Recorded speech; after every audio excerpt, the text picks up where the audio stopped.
glass flick. The glass flick international signal for let's begin. All right, we'll begin with karakia. Whakataka te hau ki te uru, whakataka te hau ki te tonga. Kia mā kina kina ki uta, kia mā taratara ki tai. E hi ake ana te atakura, he tio, he hoka, he hauhu, ti hei mauri ora, kia ora. Kia ora and tēnā koutou katoa, everybody. Welcome back to the 2025 Plain Language Awards in this wonderful room. From a break last year, it's great to be back. So we extend a warm greeting to everybody joining online. We hope enjoy the evening, whether you are in New Zealand, Australia or other countries. And a special welcome to the Australians that have made the journey over for us. It's wonderful to have you with us, isn't it, Thomas? I'm so excited to Excellent. have some Australians here. Great. It's great. Good. So we're here, of course, to celebrate the finalists and announce the winners in each category of the awards. But we're also celebrating all clear communicators out there that help make people's lives easier in New Zealand and Australia. We've been doing this for 19 years. 19 years. The awards have been promoting and celebrating clear communication in New Zealand and Australia more recently since 2006. So what do the awards hope to achieve? The awards aim is to improve government and business communication so that all New Zealanders can understand it, to raise public awareness of the need for and benefits of plain language, and to create a public preference for organisations that choose to communicate in plain language. And we know that we are fulfilling these aims. Regular surveys that we do with entrants, judges and sponsors show that the awards have done an amazing amount of good over the years. So thank you everybody here for being part of that. So let me tell you what's been going on in the world of plain language. It's certainly an interesting period. Only 2 months ago, ISO, the International Organisation for Standardisation, released Part 2 of the Plain Language Standard. It builds on Part 1, which was released in 2023, and it focuses on creating clear legal communication. It's a shot in the arm for anyone who relies on legal documents, which is basically everyone in the room, all of us. James, feel free to add any legal banter here.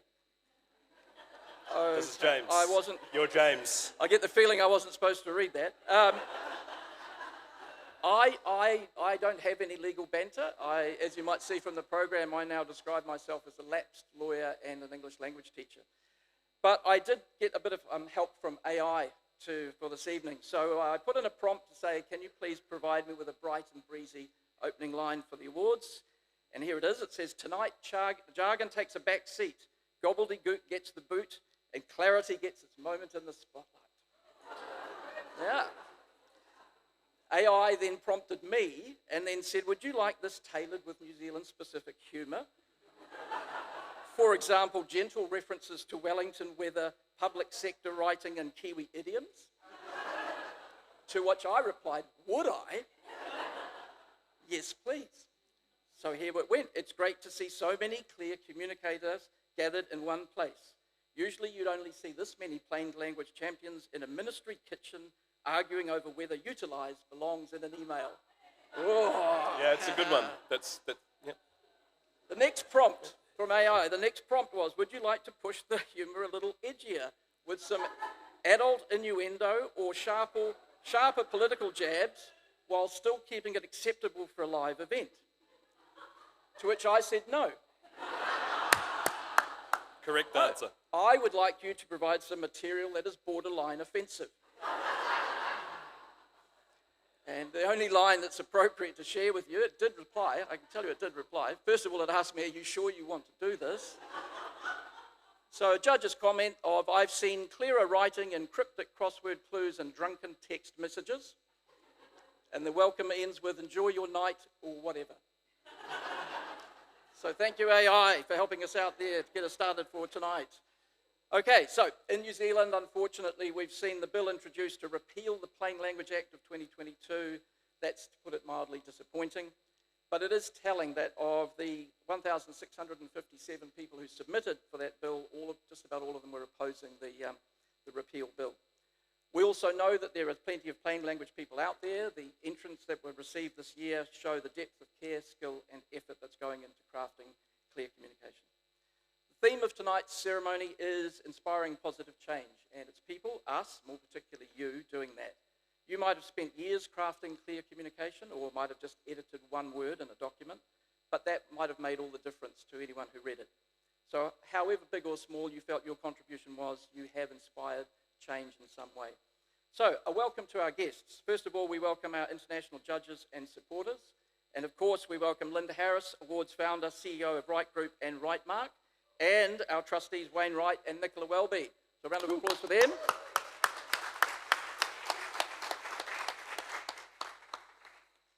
Rachel Boyack, sponsor of the Plain Language Bill, can't be with us tonight, but we will hear a video message from her later on. We'll then hear tonight from Callum McMenamin, founder of OpenAccess, a consultancy that helps make websites and apps accessible for disabled people. Simon Hertnon, our head judge, again this year, will be saying a few words at some point as well. And finally, we're going to hear from Anne-Marie Chisnell, Deputy Chief Executive of Right Group, and she will announce the winner of the champion category. So, thank you for joining us today and online. Thomas is going to run through some housekeeping announcements. Yeah, this is the part you've all been waiting for, the housekeeping. This is everybody's highlight of any awards ceremony ever. Okay, in a fire, should the fire alarm sound, please evacuate the venue via the same route you entered. We know which way you came in, or via the nearest safe exit. Please follow the directions of security staff and fire wardens. The evacuation assembly point is Bulger Park. Bulger Park, is that the Right Honourable? Must be. At the rear of Parliament. Medical emergency. This must be the one place in New Zealand where if someone does something that needs a medical emergency, don't call 111. This is not a joke. It'll be taken care of in-house. Okay, so don't call 111. Just say, I need some help. We'll inform security and venue staff immediately, and it'll be managed within the complex. Very reassuring. In an earthquake, do the turtle. Drop, cover, and hold until it stops. Keep away from the windows. Please remain inside the venue and await instructions from the security staff. Visitors stickers. You all got one of these trendy keepsakes. You can put it in your diary for the time that you came along to the Plain Language Awards in 2025. Keep them on show. Creative placement is advised. Toilets. The toilet facilities in the Grand Hall are located downstairs on the ground floor near the main entrance. Smoking. All Parliament buildings are smoke-free. Guests are only welcome to smoke outside the main gates on Molesworth Street, and there'll be no smoker break. Sorry to kill the buzz. Phones. Please switch your mobile phone to silent for the duration of this event. Photos are permitted within the venue space booked, aka in here, and nowhere else. So no selfies in front of any, what was that? That cool trophy downstairs, whatever that was. Okay, that's the end of that. So that's the highlight of your evening. Okay, so just to repeat, this is word for word. In the event of a medical emergency, please refrain from calling 111. Yeah, that's legit in here. It's even laminated on the card. A funeral director of your choice, but please do not call 111. So, if you want to share your excitement with the outside world during this ceremony, please go ahead and do social media posts using the hashtag #PlainLangAwards. Okay, yep. Excellent.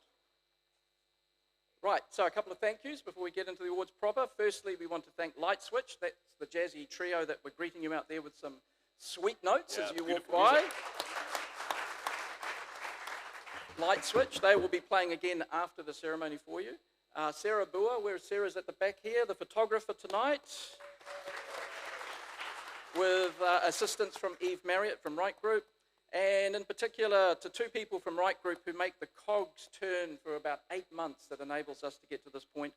Megan Bennett, who helped organise the awards this year. You will have received an email.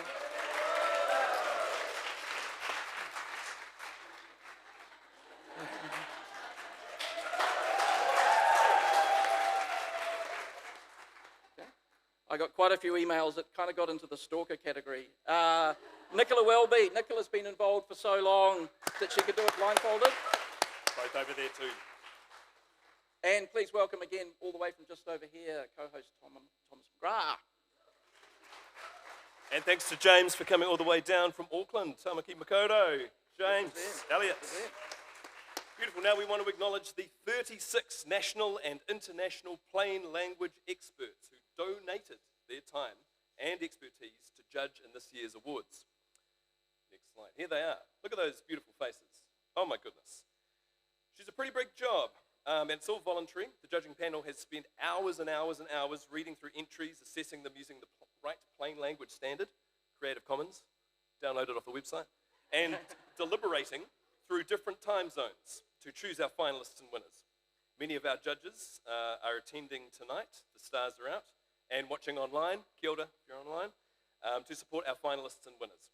In the house tonight we have James Burgess, Melissa Wardell, Marion Lemberg, Jonathan Tan, Lawrence Walls, Emily Coatlier, Steph Prince, Lucy Wilkins, Marilyn Spencer, Emily Turner, Lisa Wild, Laura Southgate, and Simon Hertnon. Round of applause for these folks. Chee-hoo. It's great to see you all here tonight. Massive thanks to you all for your hard work. And last but most definitely not least, thanks to you, the clear communicators out there, and particularly those of you that entered the awards this year. It's not really an award show if you don't have people entering, so thank you for those of you that went to the effort to chuck your stuff in the drawer. Every year we say that the caliber of entrance is high, every year, and that's a good thing. This year the judges mentioned having to make some really hard decisions in particular categories. So I feel for the judges where you've got it's a good problem to have, but it's a hard problem. Some top-notch pieces of communication have not made it into the top 3 places, and there can only be 3 finalists. This is a little hard to hear for some entrants, but take heart in knowing you were amongst some tight competition this year. So here's a big shout out to all the entrants and nominees this year. You are what we're celebrating tonight, and how your skills, time, and effort have impacted people's lives. This stuff does make a difference. It's not just words on a page. You are the people inspiring positive change, so thank you for all of the efforts that you put in. You beauties. Was this me? Yeah. Yeah, it is you. Yeah. Okay, great. We're in perfect synchronicity, like a ballroom dancing trio. No head clashes will happen. And thank you to our generous sponsors. So sponsors make this thing happen. Let's go through and just give some special neck massage attention to these wonderful people. So our platinum sponsors, gold wasn't good enough, we needed platinum. Right Mark are all about clear communication and celebrating achievement against a standard, just like the Plain Language Awards. The Right Mark is an internationally recognized quality mark originally developed in New Zealand.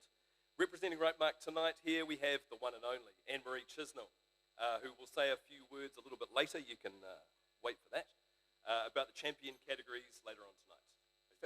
Good. Founding sponsor and proud B Corp Right Group are New Zealand's premier plain language consultancy. They believe in the social, ethical and financial benefits that come from communicating in plain language. Supporting the awards fits perfectly with their business values and B Corp certification. Linda Harris founded the awards, as we know, in 2006, and Right Group has sponsored the awards ever since. Right works on a prize project with the champion category winner, and they provide sponsorship in the form of awards administration. And they offer a free spot on any of their one-day workshops for each winner. Woo! That is a prize. Graphic Solutions sponsors the best plain language website categories. And Craig is in the house. Craig Christensen, love your work from Graphic Solutions. Is our fabulous design wizard. It's an official title. It takes a lot to earn. He's shared his creative talent for many years, and he sponsors all his work for the awards.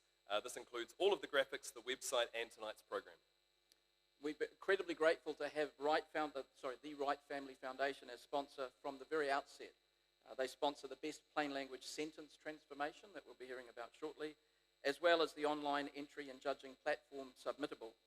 This year, they also covered the project management that made the awards possible.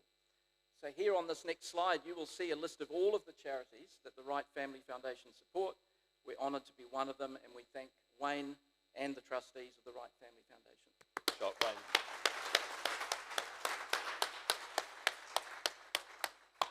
Okay, gold. Thanks to our gold sponsors, Touch Prints, who generously produced all of the printed materials for the awards again this year. Huge thanks to Nathan. Sitting there. There you are, Nathan. Nathan's in the house. Nathan Jennings, who's here from Touchprint and will present an award tonight. TechCom NZ, who sponsor the Best Plain Language Technical Communicator Award, promote the awards, and even pay entry fees for their members. Phew, it pays to be a member. Welcome to Freya Morris Cole, the president of TechCom. Comms, Freya in the house? Yeah, Freya. Big ups to you. Colleen Trelove, a new sponsor this year. She's sponsoring the Best Plain Language Document, Private Sector category. Welcome to Colleen. Colleen's in the house. In the house. And also to Newsroom, who provide a smidgen of support when I was at Newsroom, and hopefully we'll be able to, I'm hoping we can get a bit of a story about the repeal of the Act going on, so hopefully Newsroom can kick in with some support for them. Thanking the silver sponsor, Consumer, for putting its name behind the People Choice Awards since the beginning and providing one of the judges, Bronwyn Wall. Okay, yeah. Silver, great metal. Thanks to our bronze sponsors. Bring On Monday, that's the name of the company. Bring On Monday, what an attitude. Who sponsor the awards by providing accounting services? Thank you, Bring On Monday. Volunteer organisation Community Comms Collective, love your work team, who promote the awards through its network of comms professionals. Editor Software from the UK, who sponsors the Style Writer software that the winners will receive today. And Print, the Public Relations Institute of New Zealand, who promote the awards and the benefits of plain language. Round of applause for our bronze sponsors. We also want to acknowledge the ceremony helpers here at Parliament. We have Big World Zoo, who've provided reduced cost live streaming and recording for the ceremony today. Grouse Lighting, who are making us look good up here. And Tara and the team at Hui Hui, thank to you all. Better than we normally would is the line, James. Better than we normally Read the script. would. All right. Next, we're going to hear from Linda Harris, the founding sponsor of the Plain Language Awards and Chief Executive of Right Group. Linda has always been a champion for people's right to understand, since she founded the awards in 2006 with the clear goal of improving how New Zealanders communicate with each other and raising awareness of the benefits of plain language. Linda is a highly respected figure within the international plain language community. She supported the development of the ISO Plain Language Standard as a member of the International Plain Language Federation. She serves on various committees supporting the standard and is the New Zealand representative for Clarity International and chair of the Clarity Strategic Planning Committee. Locally, Linda has used her knowledge and expertise to support the passing of Aotearoa's Plain Language Act in 2022, and as Chief Executive of Right Group, one of the largest plain language consulting companies in the world, she is a force for good to be reckoned with. Ladies and gentlemen, Linda Harris.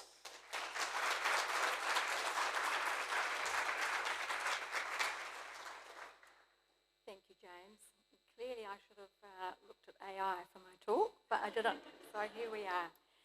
Tēnā koutou and welcome. And most of all, thank you. Not only for celebrating with us here tonight, but most importantly for all the hard, insightful and caring work that brought you here. Since the very first awards ceremony, excuse my froggy throat, nearly 20 years ago, I've given a speech as I'm going to have water, sorry. Remember, it's been like this all day and I was hoping it would hold out.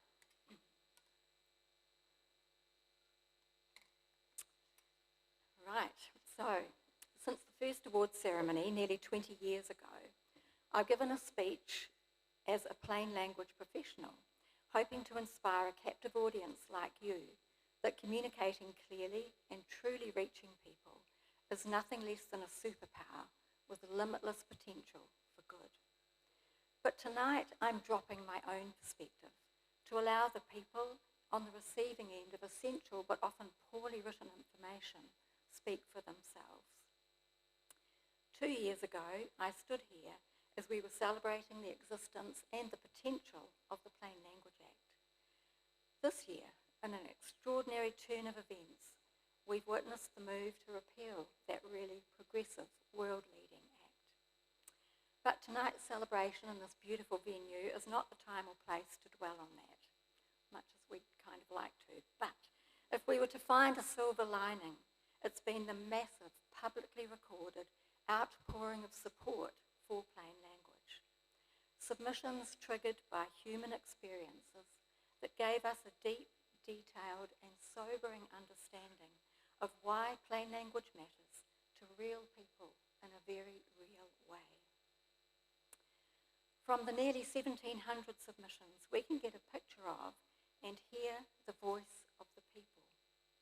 Given that it takes time and commitment to write a submission, and that many spoke on behalf of groups, I'm confident that they represented tens of thousands more. So who was speaking in those submissions, and who were they speaking to? If we could magically have all the submitters up here with me tonight, rather than just being a grey number on the submissions list, this is who you would see and hear.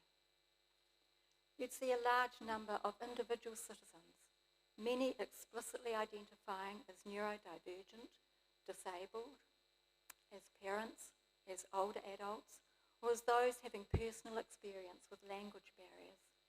They'd share their stories of difficulty navigating government systems. You'll see representatives of disability organisations speaking for those with intellectual and physical disabilities, learning disabilities, neurodevelopmental conditions, and sensory impairments. You'll see many organisations like IHC, People First, Deaf Aotearoa, Autism New Zealand, Fragile X NZ, and many, many more. Also standing here would be many representing Māori groups and perspectives, often highlighting disproportionate impact on Māori communities. You'd see many from many other ethnic communities and church groups, representing those who need to access services that for many are completely beyond reach. You'd see community organisations of all kinds, groups like Healthy Families Waitakere, the Zero Hunger Collective, and Citizens Advice Bureau. And interestingly, you'd see quite a few past and present government employees who argued for a much greater emphasis on plain language to stop wasting money and resources on inefficient communications. While everyone from these diverse groups would speak from their unique perspective, their wishes are all the same. No more complex jargon-filled language that excludes people, leads to inefficiencies, that creates questions, more inquiries, misunderstandings, and perhaps worst of all, undermines trust in democracy and in the institutions who they should be able to rely on. And just to be clear, these voices aren't talking about what we might call gobbledygook. That's really the problem. It's a question in an email they wrote that went unanswered. It's a key piece of information they needed that was buried in voluminous web copy. It was a string of acronyms that meant nothing, a tone that offended, muddled or contradictory instructions, language that alienated, impenetrable terms and conditions that no one wants to read, a template letter that just missed the point. Really, it's just everyday sloppiness or thoughtlessness that we've all experienced, a lack of care that becomes a solid barrier to accessing critical information. So if these voices were here, who are they speaking to? If you work in a ministry or other government agency, they're speaking to you. Many are named, such as the Ministry of Social Development, MPI, Inland Revenue Department, Ministry of Health, and Department of Internal Affairs. Of course, in all of those organisations, there are many people doing fantastic plain language work. But all the same, there's still a lot that aren't. And so the people who wrote these submissions are telling you about difficulties with benefit applications, emergency housing guides, tax forms, healthcare entitlements, disability support, financial penalties, all of the things that have caused emotional distress.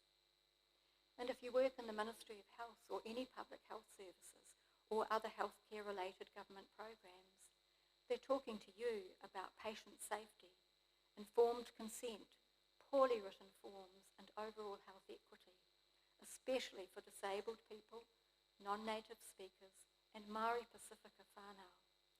Parents of disabled children note the burden of deciphering bureaucratic language for support systems. If you work in the justice and legal system agencies,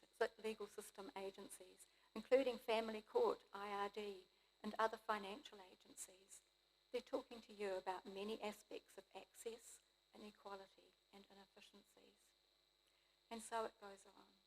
There are many, many messages there for us all. And even within the private sector, especially in law, finance and health, these areas are not covered by the Act, but they still feature frequently in communications that cause disadvantage and confusion. I can see Callum nodding his head there. I suspect that if I asked for a show of hands now to see who felt that they were being spoken to by those who made submissions, or people similar to them, most hands would go up. And that's because collectively you represent services that matter, from central and local government to law, finance, health and more. But of course, you're listening as the converted. By being here tonight, you've already shown that you understand. However, the majority of your sector probably don't. We've heard many of you say that even without the Act, you will continue to write with your reader in mind. You'll continue to embrace and write to an agreed standard that focuses on the reader and embodies empathy, clarity and care.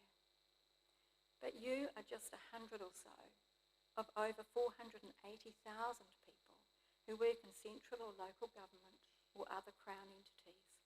That's close to 20% of our total workforce.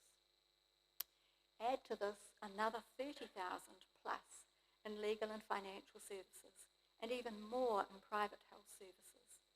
And you can see that just across those sectors alone, well over 500,000 writers across New Zealand urgently need to adopt plain language principles to communicate life-impacting information to everyday people.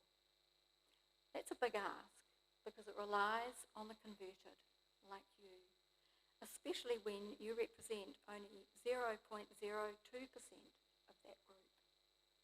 Without huge, deliberate effort, poor quality information will continue to waste precious resources and negatively impact on all of us in some way, but especially on the most vulnerable. So apart from continuing your good work, what can you do? Ideally, we'd have to bring back Marmite style campaign. I don't know if you remember that, but a lot of people got behind it. And that's really what we need for plain language. Instead, let's take away from here the very real voices that you have heard. As we see the awards being given out tonight, be inspired by the impact of the deliberate, thoughtful effort behind them. Celebrate your own success far and wide. Be the loud, persistent voice for the people. When you see that template letter that doesn't work, the web page that causes confusion, the project poorly briefed, or simply a lack of empathy and care in the writing around you, speak up. Let your aha moments be contagious. You know that plain language principles are worth fighting for. You're doing it for the people. Thank you.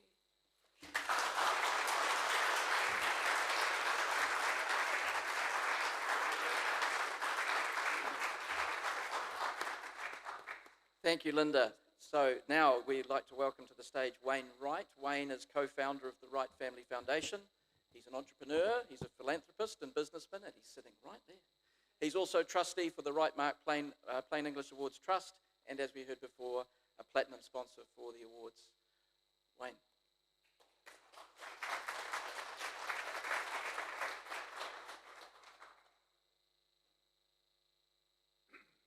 Good evening. I suspect I'm the only, if not one of the few people here who knew Linda before she embarked on this plain language crusade. And it's been a privilege to watch her over the years as to how it's developed and what she's been able to achieve.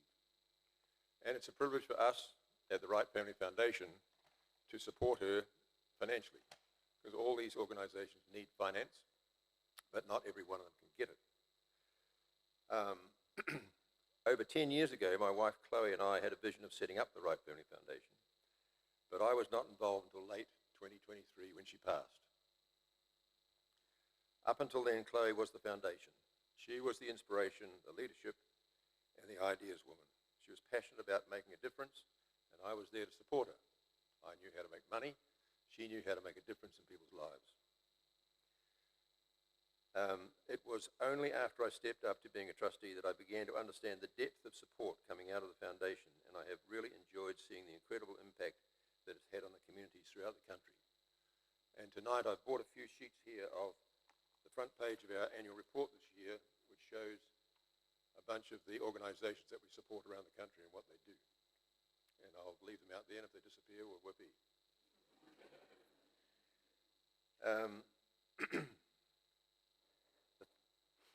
I've really enjoyed seeing the incredible impact that it's had on the communities throughout the country. We will continue to do everything we can to make an increasingly positive difference in the lives of children, and we're so privileged to have the opportunity to provide the funds to make all that happen. Thank you.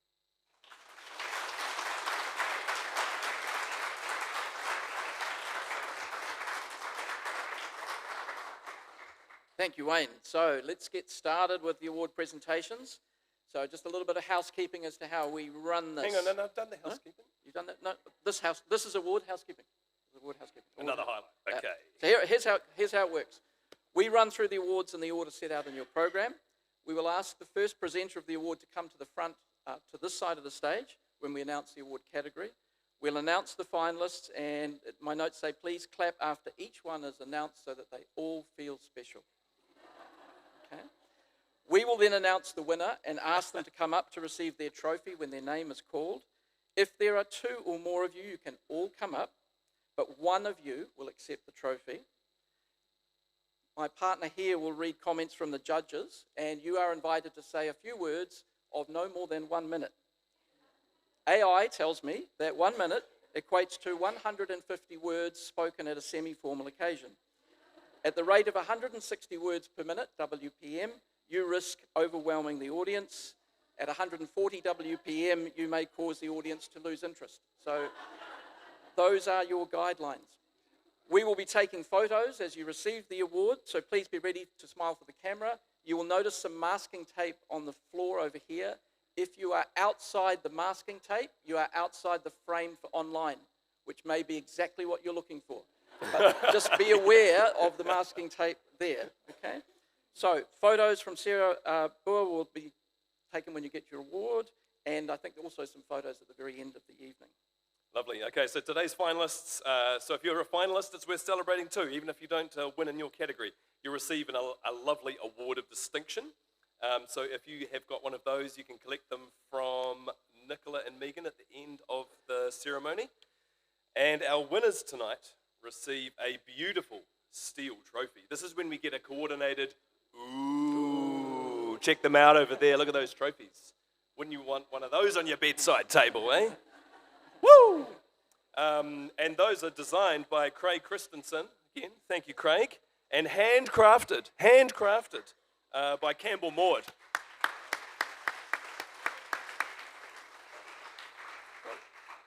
I think they look beautiful, but just a slightly bit threatening as well. Not threatening enough.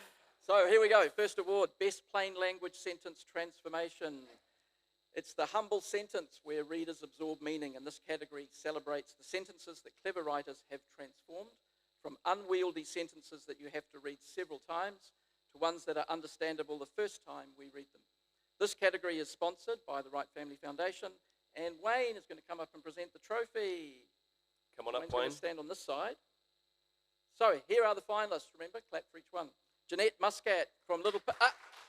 Hey, take it easy. Okay, try again. When I've finished, we'll get... All right, I did understand the I assignment, know. though. Sorry, Dave. It's hard to get a good crowd. All right, Jeanette Muscat, Little Pink Typewriter Field Engineers, sentence from case study, dragline, failure investigation, and redesign significantly improves design life.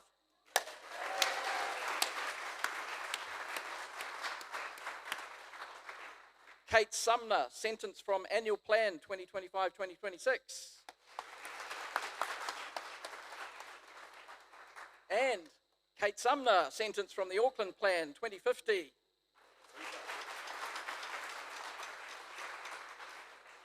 And the winner is... Congratulations, Kate Sumner from Auckland Council.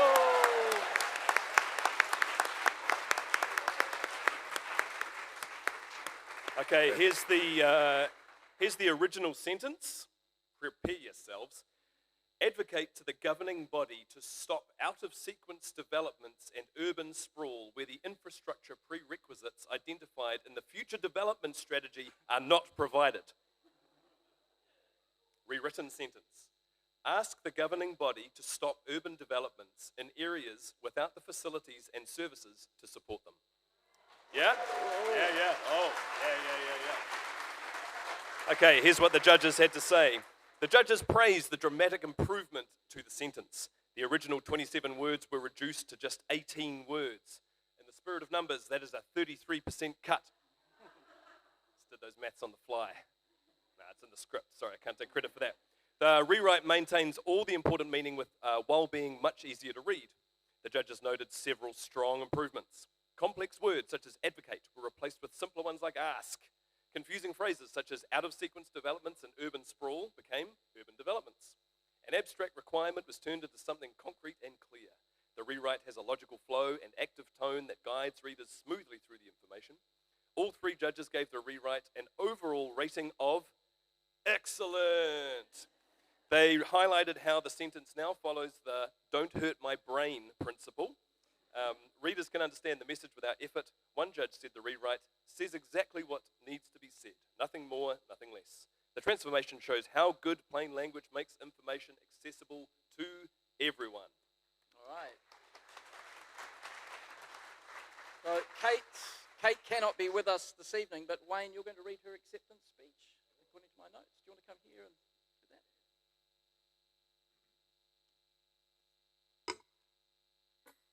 I need one of these. Yeah, you do. But for different reasons. Be a good comb. You could flick your hair. So, clear communication is at the heart of how Auckland Council serves our community. Transforming sentences from jibber-jabber into plain language is what I love about most about my job. This isn't me. So this award means a lot to me. Why am I reading this? Because you're the guy. You're the sponsor. You're the guy. This is the words. Just channel it. Context. Channel it. I work closely with our finance, governance and engagement teams and am relentless with them in my pursuit for plain language prose. I'm so grateful to them and my own team for their patience and willingness to embrace my crusade for clarity, accessibility and simplicity. I can't wait to tell my dad. What is this? Oh, that's so sweet. This is cute. That's so sweet. I think I've been fitted up here. Congratulate yourself and give yourself the award. Me? What about the lady you spoke of? Do we want the photo somewhere over there with Kate's not Wayne, here. or She's not here. do we want a photo? Sorry. She's not here. She's not Okay, here. Okay. sorry. To give some context to this rather strange situation, Kate's not here. Go and take your photo. Get your photo taken. Wayne has. Woo! Wayne's alter ego. Okay. I can see a career. I can see a like. You can sit down now. You can sit down.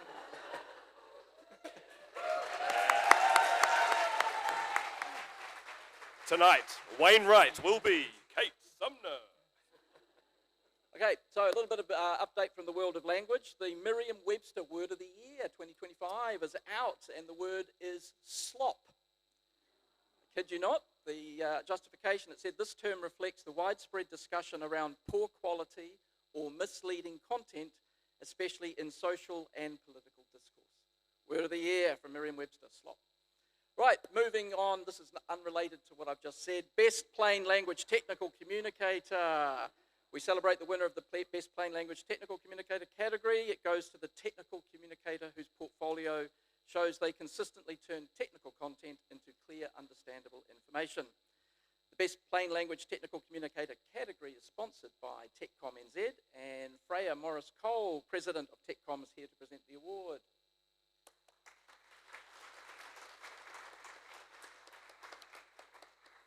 So there are 3 technical communicators in the running. They are, firstly, Enliven, Plain Language Team.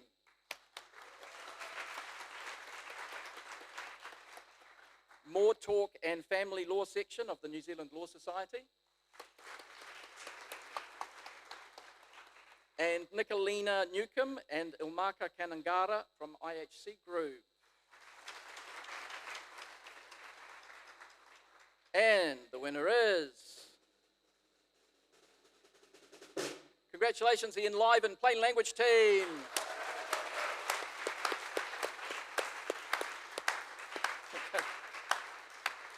Okay. They're not here either. It's okay, we've got this under control. Okay, here's what's going to happen. They're one of our Australian entrants. They've sent a video of their acceptance speech, but before we hear the video, Thomas is going to read the comments from the judges. Okay, the judges' comments from the Best Plain Language Technical Communicator Award. The judges praised Enliven's suite of brochures for making complex medical information about primary aldosteronism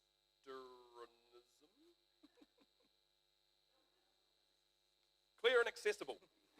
The documents use plain language and short sentences to explain medical ideas without losing accuracy. The question-style headings mirror what patients want to know. The content flows logically from explaining the condition through to treatment options. The judges appreciated the personal, empowering tone created by using you throughout. Short paragraphs, white space, and helpful illustrations make the information easy to scan and understand. The Q&A format works well across the documents. Vibrant colours and clear design elements make the brochures feel helpful and engaging rather than clinical. The judges noted the strong impact of these documents. Patients feel more confident after reading them. The clinicians are rethinking how they communicate. Woo!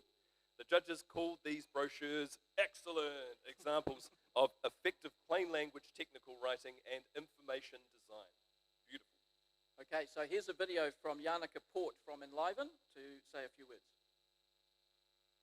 Good afternoon. My name's Yannicka and I am the Coordinator for Plain Language and Communication at Enliven, a part of each. I feel incredibly honoured to be accepting this award on behalf of our team tonight.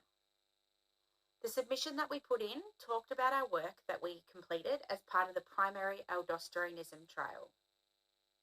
It was a really complicated topic and it was really important to be able to actually test our work and make sure that it was going to be understood. I'd like to say a really big thank you to our Multicultural Community Engagement Network who helped us with consumer testing, and also a really big thank you to the Plain Language Awards for the recognition of our work.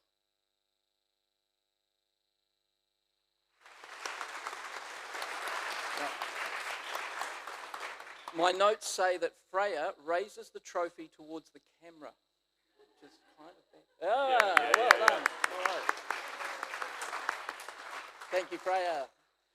Okay, ladies and gentlemen, whilst we've got the video running, we are going to hear virtually from Rachel Boyack. Rachel, as you know, was the original sponsor of the Plain Language Bill and MP for Nelson, so she is joining us virtually. Rachel. Koutou katoa, ngā mihi nui kia koutou, and welcome to Parliament. I'm sorry that I cannot be with you tonight, but I will be celebrating all of your success from afar. I acknowledge the organisers of the Plain Language Awards, Trust founder Linda Harris, and all of tonight's nominees and award winners. As I've said previously at these awards, plain language is a democratic right. Every citizen and resident in New Zealand has the right to participate fully in our democracy and to understand their rights and responsibilities. Communicating clearly and plainly is just one step we can take to ensure these rights are realised. I was proud to sponsor the Plain Language Act, and it has been heartening to see public sector organisations put the Act into practice. That's why it's so disappointing that the government is repealing the Act, despite huge opposition from submitters. On the bright side, the publicity given to plain language throughout the public sector and the wider public has been a great opportunity for us to keep talking about the benefits of plain language and why every organisation in New Zealand should be striving to communicate clearly with the public. My congratulations again to all the nominees, finalists and award winners celebrated tonight. Enjoy the celebrations and I hope to see you again next year.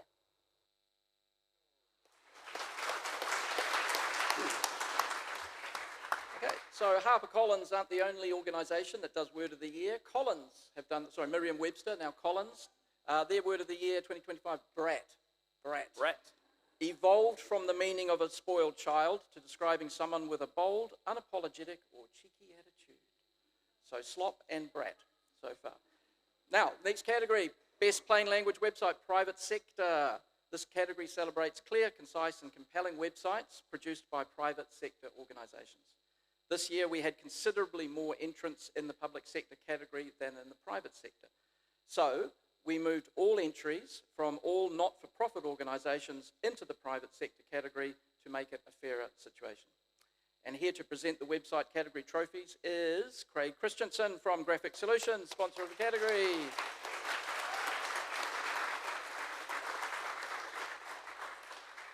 '25 finalists in the category are the Citizens Advice Bureau New Zealand, Ngā Pau Whakawhiranaki o Aotearoa.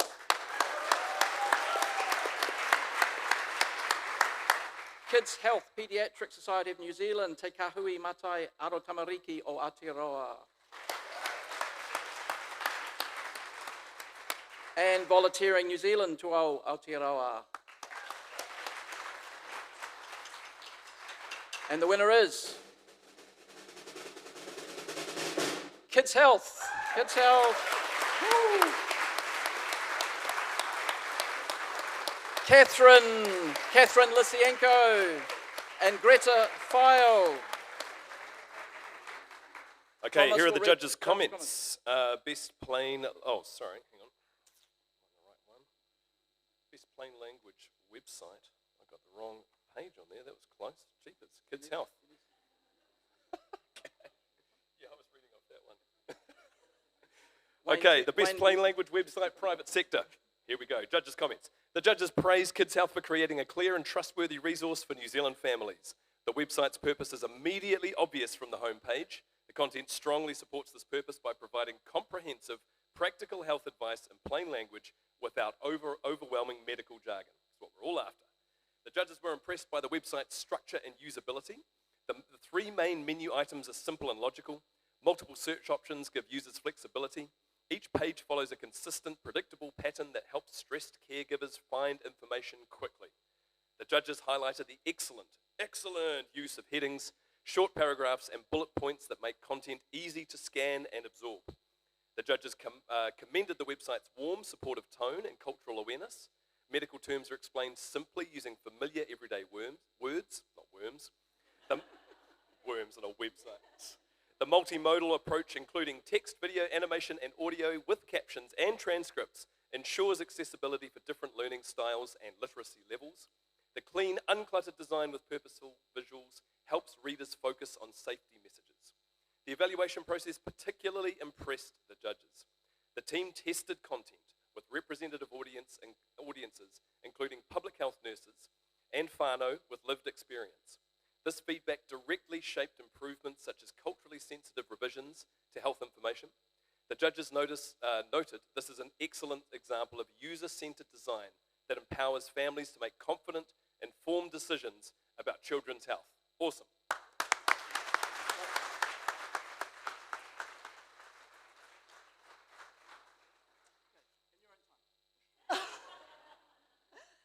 Kia ora koutou. I'm not sure that there's anything left to say, but thank you. It's a real honour to have won this award. At Kids Health, our mission is to provide child health information that parents and whānau of Aotearoa can easily understand and trust. We're a small team. We design, write, and illustrate just about everything in-house. Plain language information supports a culture of equity, as we've heard already. In the age of misinformation, particularly in health, clear and credible communication has never mattered more. This award helps recognise Kids Health as a trusted source of plain language information, one that parents and whānau can turn to with confidence. Being part of these awards helps affirm the value of plain language in building trust and empowering parents and whānau to make informed choices about the health and wellbeing of tamariki. Plain language helps to break down those barriers. So thank you to the judges, to our fellow contestants, and to everyone who champions clear communication around Aotearoa. This recognition is for the whānau we serve every day. Thank you. Stay up there for a photo.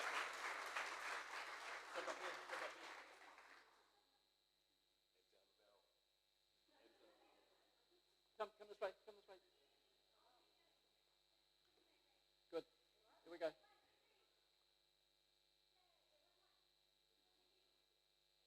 Well done.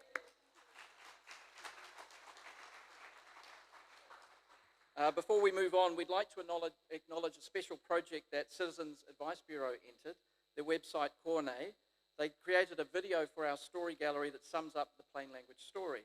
We will be playing that story on the screen in the Grand Hall after the ceremony, or you can see it on the awards website and watch it on the video gallery there.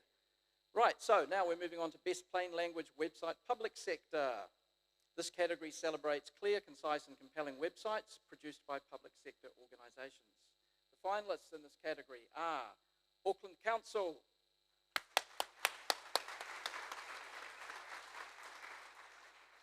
that was almost a begrudging clap for Auckland. Health New Zealand, Te Whatu Ora. Okay, see how you go with this one. Palmerston North City Council. Oh, yeah. Okay, the winner is Health New Zealand, Te Whatu Ora.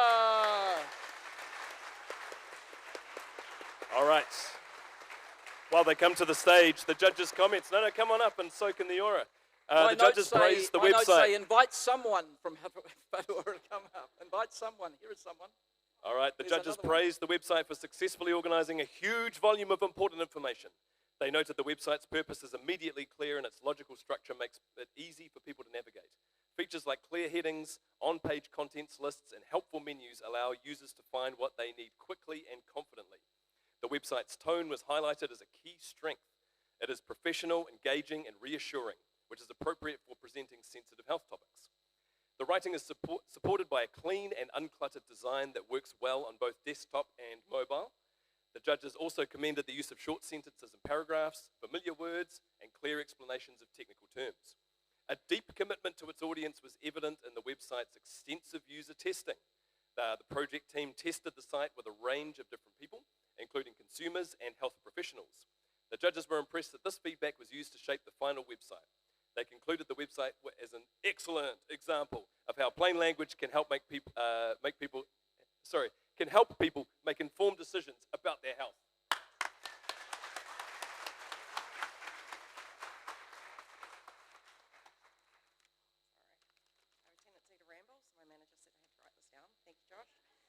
We just want to say thank you to the judges.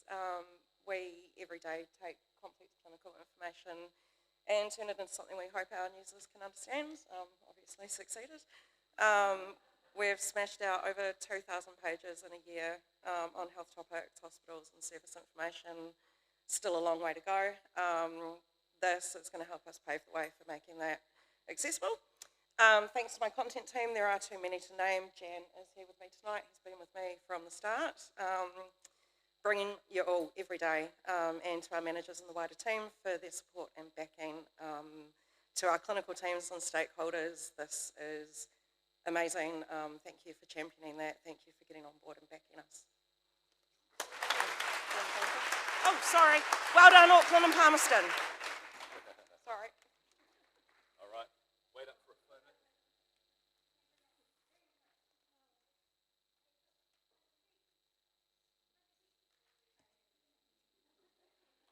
All right, well done.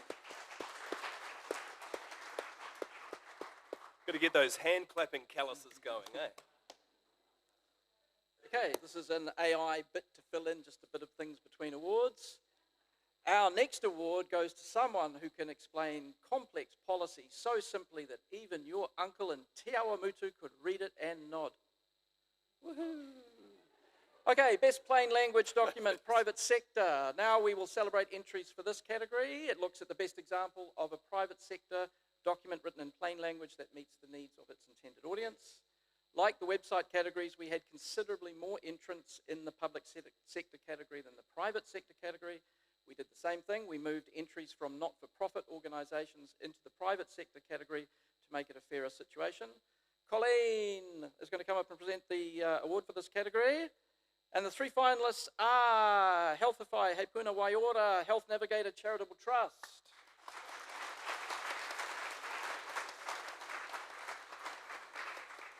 Make it easy, kia mama mai, People First New Zealand, ngā tangata tuatahi. And victim support, manaki tangata.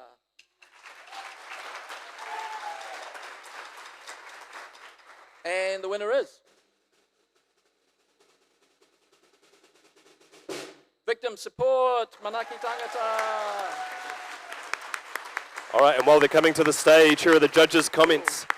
The judges praised this document for its outstanding care and empathy. They noted that every element from the tone to the structure was clearly designed with the reader's emotional state in mind. The tone is supportive and emotionally accessible, which helps the reader feel safe and understood. This approach perfectly supports the document's clear purpose to help people cope with trauma. The writing and design work together to help readers who may feel distressed.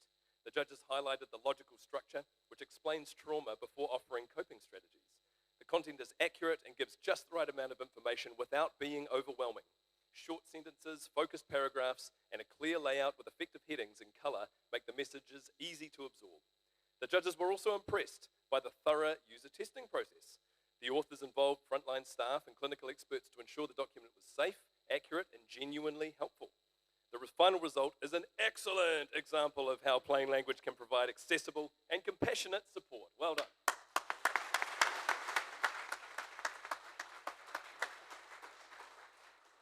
Wow, kia ora koutou. As you can see from our faces, we're just thrilled with this. This is incredible. We've heard a lot tonight about impact on audience. Well, all of us in this room, all of us we know can be a victim of crime or traumatic events. It affects all of us. So we wanted this to be something that can make an immediate impact to people. What we know is we can all be victims of crime, but what we also know is in that space, that traumatic moment, our ability to absorb information is severely compromised. So what Tess has done here, and I want to acknowledge her and our comms team, and Callum and Joe, who makes this look so amazing, is making it something that's so accessible for victims of crime and traumatic events. It's already being used 24/7 right throughout the country. This goes to all the victims and all of our amazing frontline kamahi right across the country doing that work 24/7. More to come as well.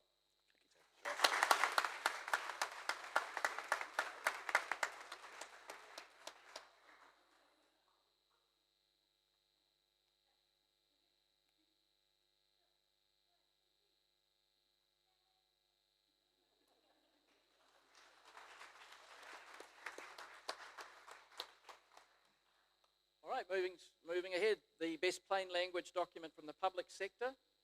This is a document written in plain language, meeting the needs of its intended audience. Colleen, you're still up here present. That's okay. Talk about it afterwards. In the notes, it'll be in the notes. The finalists are National Emergency Management Agency,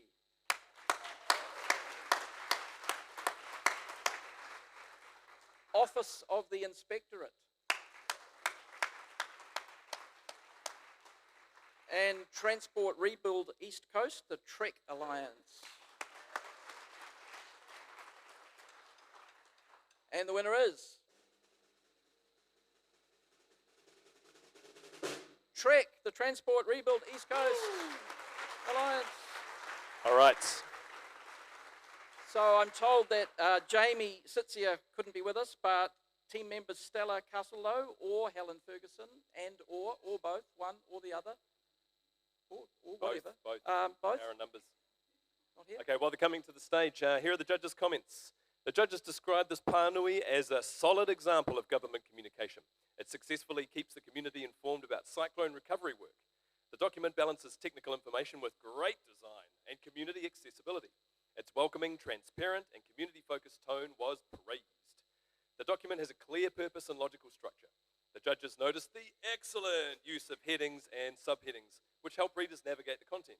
They also praised the short, well-focused paragraphs and simple, familiar language. The team expertly created a tone that is warm, upbeat, and plain-spoken without being patronizing. The layout and presentation are excellent. Visual elements like photos, diagrams, and maps support the content well. The judges highlighted how statistics and progress indicators make key information easy to understand at a glance. Including contractor stories makes the recovery work feel real and relatable.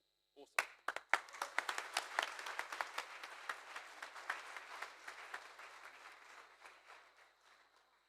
you. We're a bit shocked, so kia ora koutou. It's a real privilege to accept this award on behalf of the Comms and Engagement team at TREC. So post-Cyclone Gabrielle, February 2023, the Alliance was set up from NZTA and Kiwiau to rebuild and recover the East Coast, Hawke's Bay, State Highway and rail, and in Hawke's Bay and in Tairāwhiti. So as we know, the infrastructure recovery is never quick, and the sheer volume of post-disaster information is very overwhelming for a lot of people and our readers.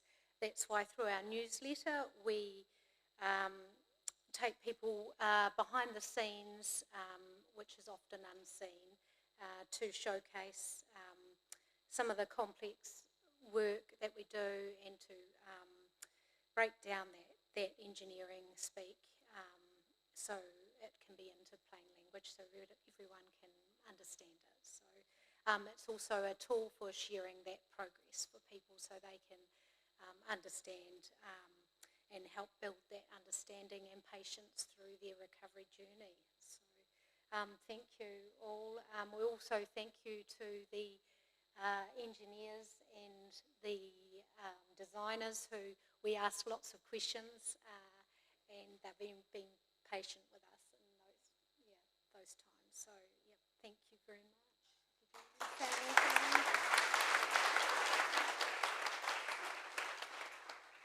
Kia ora koutou, just to also recognise our colleagues who can't be here with us. Gosh, they work some long hours.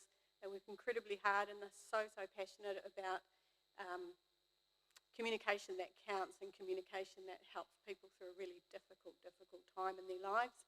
So thank you everyone, and recognise the other finalists as well. I know you're all doing incredible work. Thank you.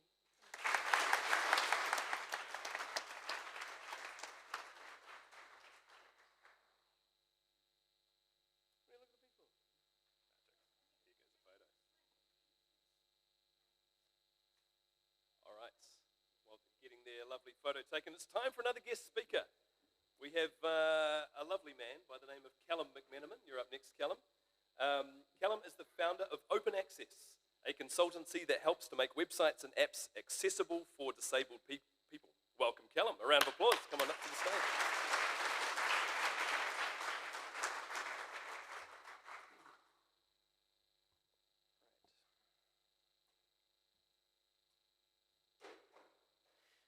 Kia ora koutou. I'm Callum McMenamin, and I run a consultancy called OpenAccess, and I help organisations to make their websites and apps accessible for disabled people.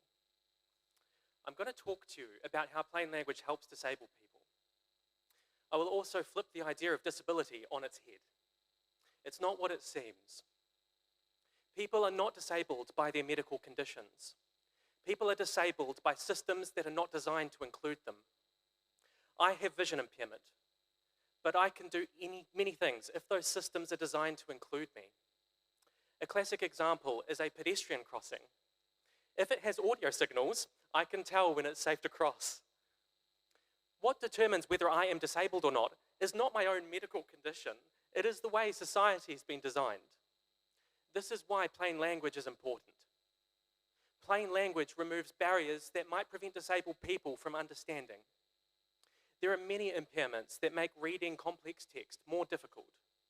People with learning disability, dyslexia, brain injuries, people who are deaf, the list goes on. The latest Stats NZ data shows that about 1 in 6 New Zealanders are disabled. That number is only going to get larger as we have an aging population. But the interesting thing about disability is it's a group that anyone can join at any moment. You can even become disabled tonight if you try hard enough. As a health and safety reminder, go easy on the champagne tonight. We preferably don't want any injuries during the event. We will all at some stage have some kind of injury that either temporarily or permanently gives us the experience of disability. With any luck, we will all hopefully grow old, where our physical abilities decline, our vision, hearing, and cognitive abilities may decline also. Now, I'm going to change topic slightly and talk about some recent events. A core pillar of democracy is being able to understand what the government is doing. Otherwise, you can't hold it to account. The government is currently getting rid of the Plain Language Act, as has been said, a law that requires plain language for all government writing. The government claims that plain language laws are a waste of money and are not relevant to disabled people's rights. I asked the government if it considered the impact on disabled people before repealing the Plain Language Act. The government responded with, no. Generations of disability rights activists have fought long and hard for an accessible society. It can feel pretty scary at times, watching the laws we fought for disappear, being called a waste of money. But what gives me hope? Well, disabled people will always be here. We always have been here since the beginning of human existence. Our voice may have been quiet in the past, but I can hear it getting louder. I have hope soon our voice will be so loud it will not be ignored.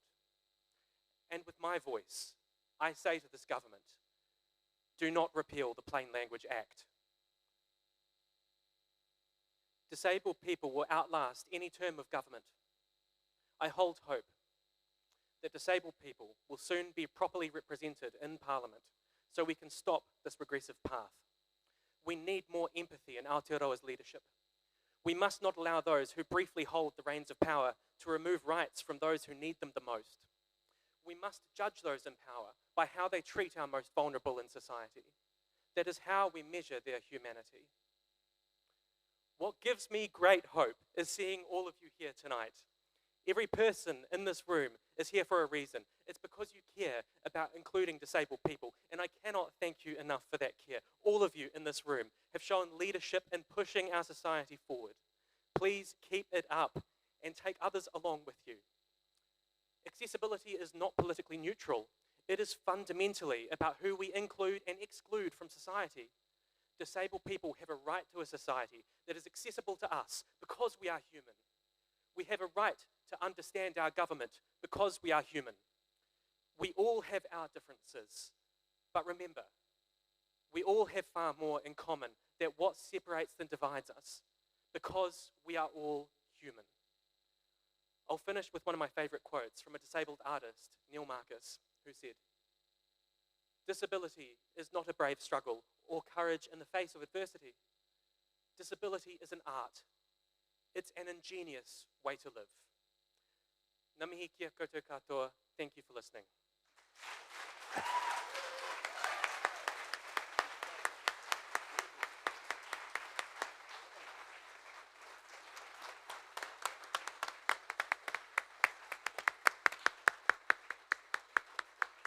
Thank you, Callum.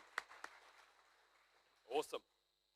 Okay, now let's try and, there's a video recording of that. Let's try and make it go viral. Yeah? Yeah, get it clipped, put it on the website, and make that go viral. Okay, Callum is going to help us give the award out for the next category, which is Best Plain Language Digital Tool. It's a new category introduced this year at the start of the judging phase. We received enough entries that didn't quite fit document or website categories. They were online guides, tools, videos, and surveys. So we created a digital tool category to, again, make it fairer. So look out for this as a continuing feature of the awards. This category looks for the best examples of digital tools or multimedia that illustrate the principles of plain language. So Callum is going to present the award. The finalists are Ministry of Social Development,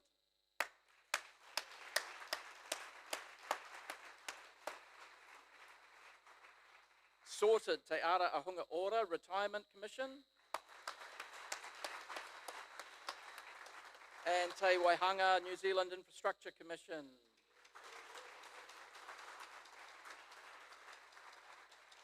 And the winner is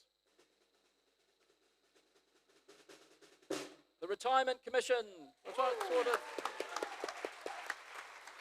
Tom Hartman. Fantastic. Okay, while Tom is making his way to the stage, here are the judges' comments. The judges described the Retirement Navigator as an outstanding digital tool. It makes the complex and sensitive topic of retirement finance approachable and empowering. The tool combines clear language and thoughtful design to guide users with confidence. The language is simple, precise, and conversational. It avoids jargon and financial terms are explained in an accessible way. The judges also praised the tool's intuitive structure, which guides users through the process with a clear progression. The tool's professional design uses clean layout and interactive elements like sliders and charts to help understanding. These features engage users without being overwhelming. The judges noted that extensive user testing helped to create a tool that helps a high standard for financial education and empowers people to make informed decisions. Beautiful.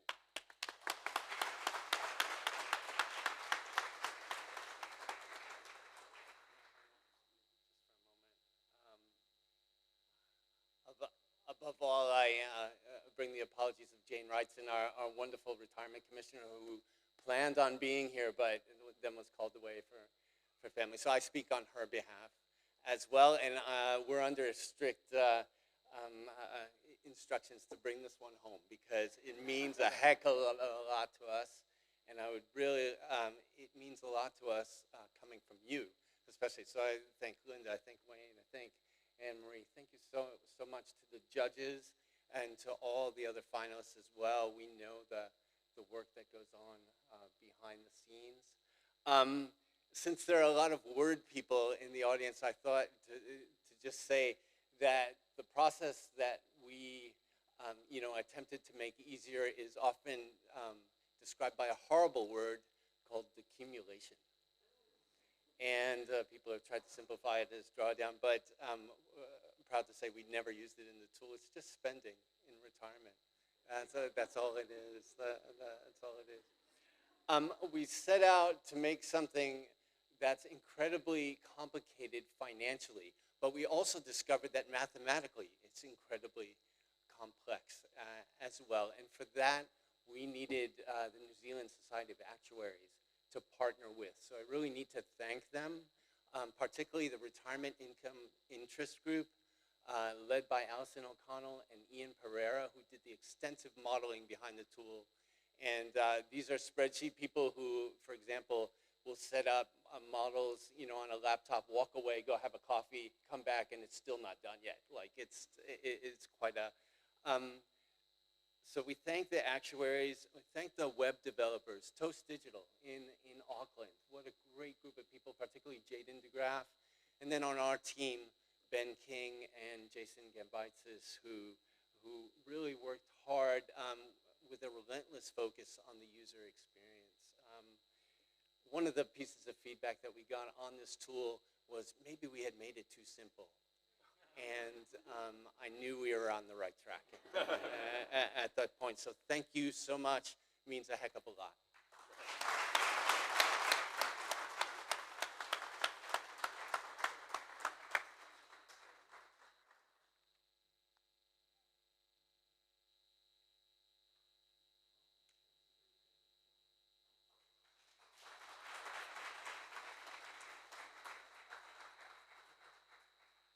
The next category is Best Plain Language Annual Report. This category recognises excellence in communication with stakeholders. The judges were looking for a report that all stakeholders, including those who are not financially literate, would find easy to read and use to make informed decisions. We received only one entry in this category this year. So as you are likely aware, the bar is set high when entering Plain Language Awards, and this category is no exception. The judging panel assessed the entry and decided it made the grade to be a finalist, but not a winner. This entrant has crafted an annual report that is engaging and uses plain language. It meets many plain language principles, but not quite all to be a winner. But perhaps it is a winning situation. This entrant is clearly steaming ahead on their plain language journey. They've thought hard about readers and shown commitment to crafting clear communication. So that finalist is Whairawa Te Runanga o Ngāi Tahu.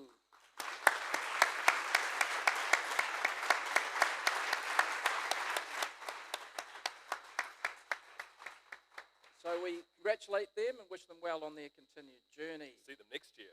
Yeah. Right, Best Plain Language Legal Document. Okay, judges looking for documents that are legal but not full of legalese. We only had one entry this year, And while this entrant was clearly passionate about plain language, the entry didn't quite include enough plain language principles to get shortlisted. That's what the kids call a really sick burn.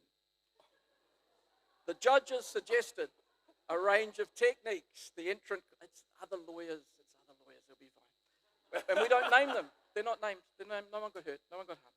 The judges suggest a range of techniques the entrant could apply to the document in their feedback. The judges felt confident from this feedback the entrant would quickly see how much further the document could be taken to meet the needs of readers, and we'd love to see them again next year.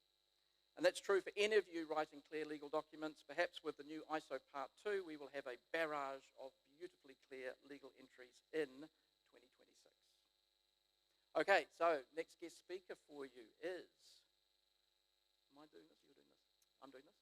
Simon Hertnon. Simon, head judge for the last few years, writer, consultant, educator, just been doing a Zoom with how many people?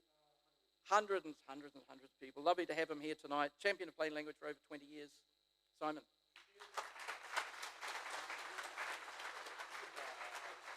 This is a good one. Okay, short and sweet. Kia ora tātou. Hello, everyone. It is an honour to have again performed the head judge role and to have this opportunity to say a few words on behalf of the entire amazing judging team, who I was going to ask to stand up and show, for the applause, but we sort of did it before. But maybe can we just do it, those judges who are in the room? So you can see them? Yeah, here we are. Come on. And the ones online. Yeah. Because it is a volunteer role, and it's an incredible testament to the awards how many judges are returnees like myself. I'm on my lucky 13th. And I know many of the judges, including many of those from overseas, are multi-award judges. So thank you to them. Each judge, like each of the award winners, finalists, and the shortlisted entrants, is a bright spot. And bright spots are one of the most efficient and effective means of bringing about positive change. I see that you've nailed this. Maybe I could do that too. Can you help me? This is what we like to see. In a way, the entire plain language movement is a call for a change towards information that can help people and away from information that hinders people. And I'm pleased to say I see evidence all the time of bright spots inspiring others within their organisations to improve their writing, and we're seeing so much evidence of that tonight. I also hear consistently from the judges and the awards team, that amazing team sitting over there, I think the hours and hours involved, incredible. So from them and the judges, I hear that the bar is lifting. I see that the bar is lifting, whilst we still have an enormous way to go. The effort of managers briefing more clearly and writers thinking and crafting their way to more helpful outputs is paying dividends. We need more. In one of the People's Choice Best category, I judged the People's Choice categories. We had 8 shortlisted entries this year, covering public, private, and for-purpose. By the way, I don't like the word non-profit. Profit shouldn't be what we're basing everything off. For-purpose sectors. So every single one of those entrants that were shortlisted received at least one excellent rating across the 10 plain language criteria that we judge. And I'm pretty sure that's a record. I've judged the public choice about 10 times, so I'm probably the best qualified to say so. And as you will hear more about shortly, in one best nominated document, Judge Andrew Beecroft managed to imbue a written judgment.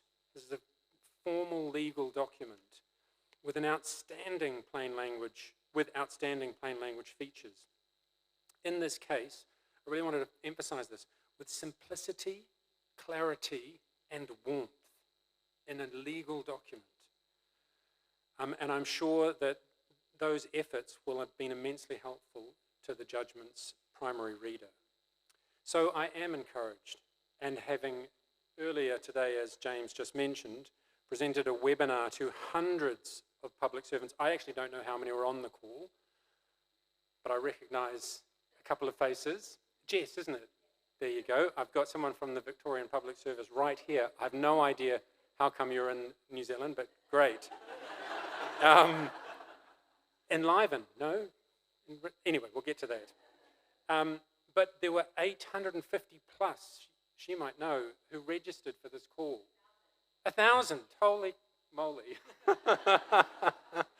So look, that is actually part of a 1,600 plus strong plain language community of practice.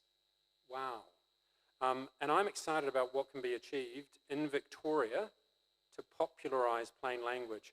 I think they are going to be a bright spot, a phenomenal bright spot that we'll be hearing from very soon. I think she's taking a photo. Let's just V. Okay, so here's why I think there'll be a bright spot.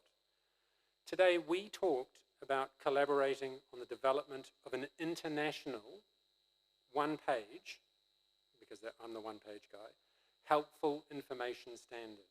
Not to replace essential tools like Wright's amazing plain language standard, which I support and is in my book, but to sit above it and to attract more eyeballs and generate more discussion about what makes information either helpful or unhelpful. Because all information is either addressing a need, entertaining us, doing something good, or distracting us. We talked about the limited attention that humans possess and the utterly overwhelming quantities of information competing for that attention. We talked about our jobs, all our jobs, being to help people by filling knowledge gaps with needed, affordable, well-crafted information. More eyes, more energy, more bright spots, and better, clearer, more helpful information like all these standouts that we have been celebrating this evening.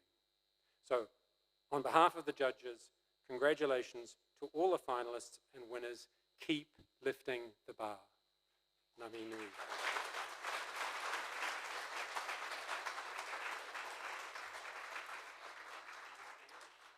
Yes, yeah. Hang around. Yeah, absolutely.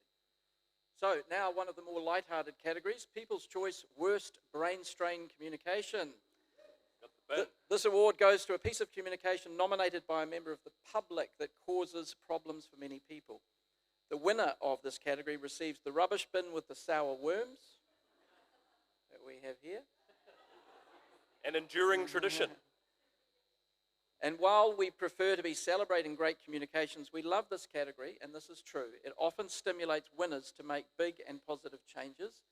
And we have had in the past winners of the bin and the worms come back in later years to win best turnaround plain language category.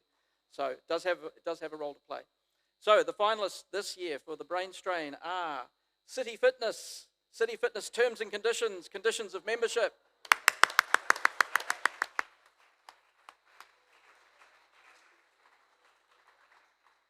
Toitu Te Whenua Land Information New Zealand certification of land description dated 9 May 2024 for the Auckland Harbour Board and Takapuna Borough Council Empowering Act Amendment Bill.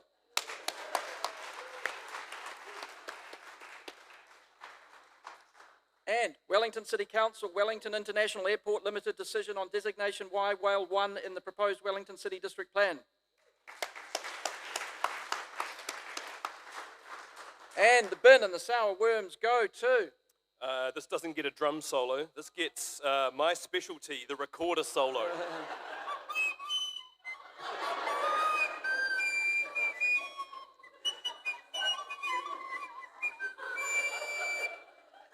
Perfect. City Fitness. City Fitness. Okay. Simon, I think you're going to have to eat those worms yourself. We don't have a representative from City Fitness here tonight, but we've got a few things to say and something on their behalf. Here's what a member of the public said. I was a member of the City Fitness and had a terrible time leaving. There were many systemic problems with the organisation as a whole. The T's and C's demonstrate their values well. They don't care about their customers. They'll make you pay heavy fees and tell you you asked for it. Section 9 is deliberately worded to trick people into paying $200 for leaving a contract early, a situation which inevitably happens because they automatically continue your contract for another year unless you fulfill the convoluted leaving forms, which are difficult to find. They also misplace these forms and will tell you they never received them, extending the time you have to pay them money. So that is the cost of poor writing. Let's hear what the judges had to say. The judges agreed this document is a classic example of a one-sided legal agreement. It is designed to protect the company rather than inform the consumer. The document fails from the start by not explaining its purpose or outlining a member's key rights and obligations. Its legalistic and uninviting tone creates a barrier for readers, telling them, don't bother reading this. The structure is illogical and confusing, with important information scattered across many sections. Details on payments and termination rights are hard to find and piece together. The judges also noted the overly long sentences and baffling legal jargon. Red alert. Unexplained terms like liquidated damages and irrevocably authorized. Get those on badges, t-shirts of those. Make the content difficult to understand. Finally, the judges observed how these communication failures cause real harm. They pointed to the combination of an automatic renewal clause, a convoluted termination process, and significant termination fees. The judges concluded that this creates a system designed to trap customers, making it easy to sign up, but extremely difficult to leave. Okay, that's a sick burn. That's a sick Right. burn. Here's the statement from City Fitness. We will admit that being a finalist in the People's Choice Worst Brain Strain Communication category isn't quite the recognition that we were aiming for. But we are taking it on the chin and using it as a valuable reminder. Clear, easy to understand communication is something we care deeply about, and this nomination is a great reminder that there's always room for improvement. I wonder who wrote this for them. We know that our terms and conditions could use a little less legalese and a bit more plain language. We are already working on simplifying things so it's easier for everyone to understand what they're signing without the need for brain strain. At the end of the day, connecting with people in a clear, friendly, and transparent way is what we're all about. So thank you for the nudge. We are on the case. City Fitness.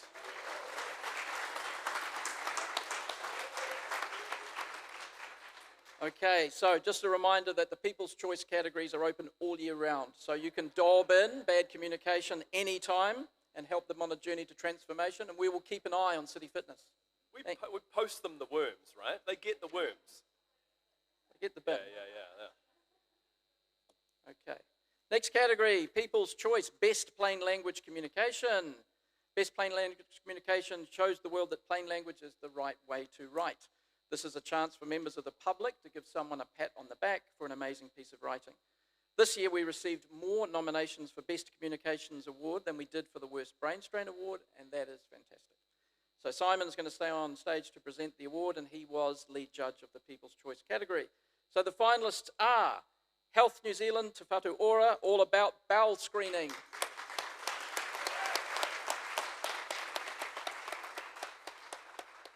Justice Andrew Beecroft that we heard about earlier, Courts of New Zealand, Nakoti o Aotearoa, oral judgment of Beecroft J as to appeal of interim parenting order in the form of a letter to the young child Claude. Okay. Not the AI. And Mercury, increases to your piped gas prices email. All right. And the winner is Health New Zealand, Te Whatu Ora. Away. And while they come up to the stage, here are the judges' comments. The judges agree this pamphlet is an excellent example of effective plain language. They praise the authors for making complex medical information accessible to a very broad audience. The judges felt the pamphlet demystifies a potentially intimidating health procedure and has possibly saved lives. The purpose of the communication is clear from the start. The judges noted the logical structure, simple headings, and short, focused paragraphs. The language is precise and engaging, and it avoids medical jargon.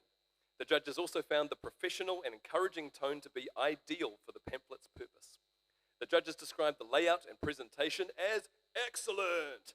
They highlighted the clean design, large text, and calming colour scheme.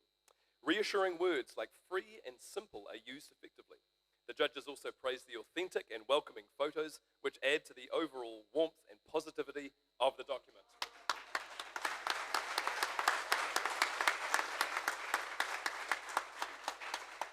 Kia ora koutou, thank you so much. It's such a privilege to be here. Thank you so much for the awards. Acknowledging just such a privilege to accept this on behalf of the National Bow Screening Program and my colleagues with me, Harley, Dr. Susan and Kathy, also all my bosses, incidentally. So yeah, bow screening, you know, is so important, can save your life. It's a little bit yuck because you have to take a bit of poo and you have to put it in a little pottle and you have to send it off in the mail. So that's a barrier already, right? So it's so important that our communication materials aren't, that they're really easy to understand, they're encouraging, and that they're respectful as well. So this is the beast. This is all about bow screening. This is a pamphlet that goes out with every single bow screening kit that we send out, which is about 10,000 a month, I think. So it's in 19 different languages and 4 accessibility formats. And if our brochure has made one person make that decision to send their sample back in the post, it's absolutely worth it. So thank you again.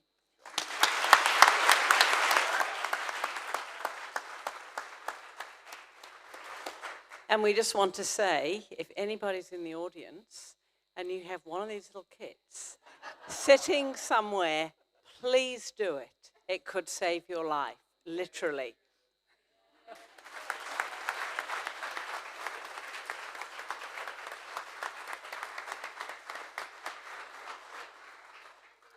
I think they need a booth in the foyer. Little tent, little zip-up tent. I'd be in there.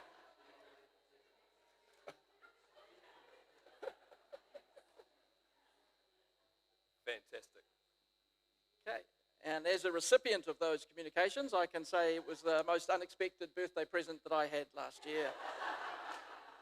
Now, we would like to give a shout out to some other finalists in the nominations that made the shortlist, and so Simon is going to read a few special mentions. You can choose, Simon. You can. I like this one. Just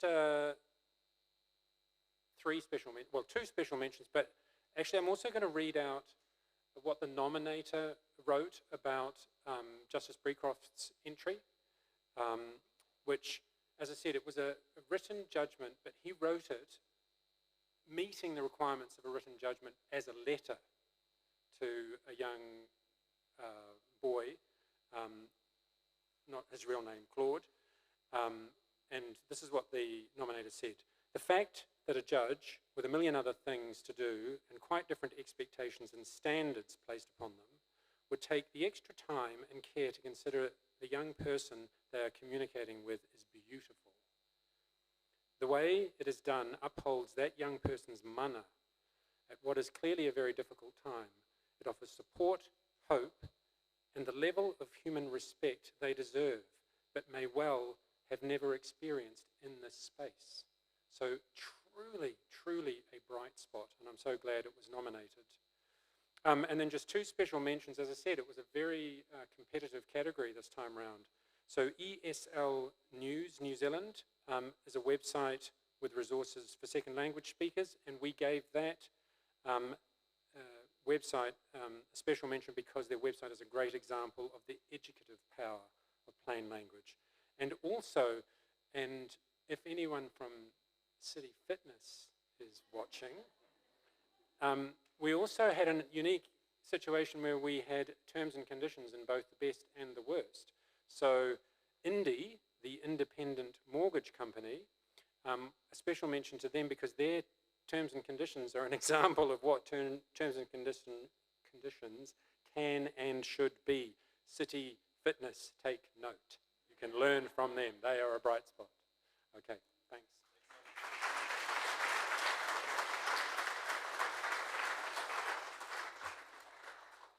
Okay, so this next category, best plain language turnaround that we've referred to earlier. Turn around. I get the recorder out. Okay. Please don't. One of the best ways to show the power of plain language is with before and after versions of a document or web page. Readers can instantly see the beauty of turning something that's just hard work into something that's clear and user-friendly. And that's what the turnaround category is all about. So here to present the trophy for this is Nathan Jennings from Touchprint, one of our gold sponsors. Nathan.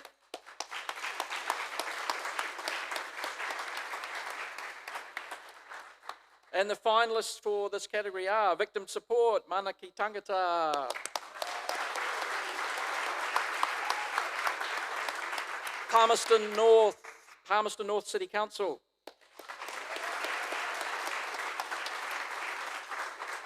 And Reserve Bank of New Zealand, Te Puti Amatua. And the winner is Victim Support again. Yeah, boy. All right, as they come up, I will read the judges' comments. Best plain language turnaround. The writers successfully transformed 2 lengthy guides into a single focused leaflet. This turnaround puts the reader at the center. By simplifying the content and removing extra detail, the new version is easier for someone to absorb if they are in distress. The guide is logically structured with clear headings, short paragraphs, and bullet points. This design allows readers to scan for information quickly, even when feeling overwhelmed. Sentences are short and direct, and everyday words make the content relatable and easy to understand. A warm, compassionate, and reassuring tone helps to build trust and comfort the reader. The clean, uncluttered layout is also visually engaging without being overwhelming. The judges noted the guide was tested with experts, staff, and focus groups, ensuring the final version is accurate, relevant, and helpful.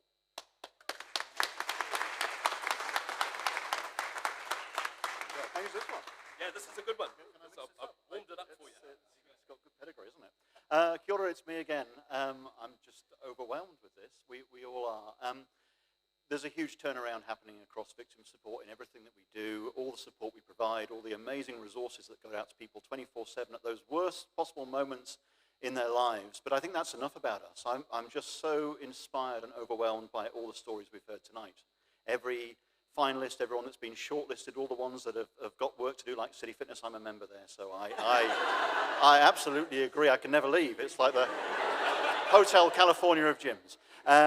But it's in a fairly turbulent world that we live in at the moment. I think it's pretty inspiring to come together here tonight and feel this kind of energy and inspiration. So this is for all of us here tonight. Thank you so much to the judges. A fantastic night, and we'll proudly, in fact, we're already sharing this with our team who are watching avidly. So thank you all. Kia kite.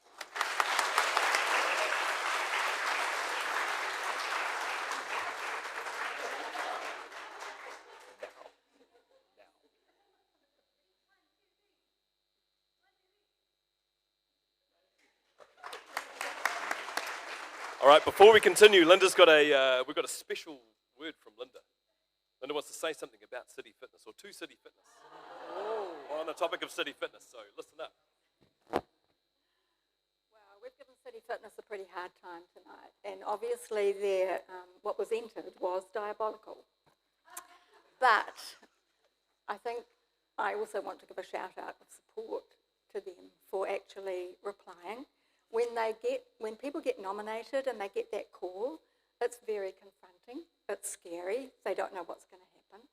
And often the people who respond are not the people who wrote that document, especially when it's a legal document.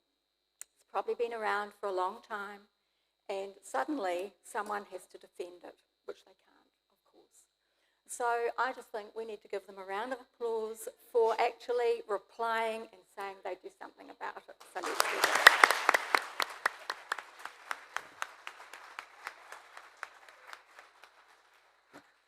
Just out of interest, who is a member of City Fitness here? Raise your hands. Oh, check it out. We have delegates from the membership here. Exactly. California, Hotel California, you can check out any time you like, but you can never leave. Okay. Read the terms and conditions. So also in this category, we received many entries in the turnaround category. One was from whānau Afina Plunkett, who turned around a learner workbook that has so hugely increased students' engagement and confidence, which is a fantastic result. Their entry was shortlisted but didn't place as a finalist, which shows the calibre of the entries we received this year. They told their story with a transformative turnaround in a video for our story gallery, so that will also be on the big screen in the Grand Hall later on. All right, now's a great little insert before, we're nearly there, folks, we're nearly at the grand finale. We just want to give another shout out to the sponsors. So here's another list of our wonderful sponsors. Take note, they're in your program. For those of you way at the back and you can't see the PowerPoint, check it out. We are so grateful to everyone that has contributed in any way. And again, a huge thanks to all these folks for giving us money, time, stuff, things, people, places, whatever it is. People's giving and generosity makes this type of thing happen. So thank you to everybody who's done anything to make this happen.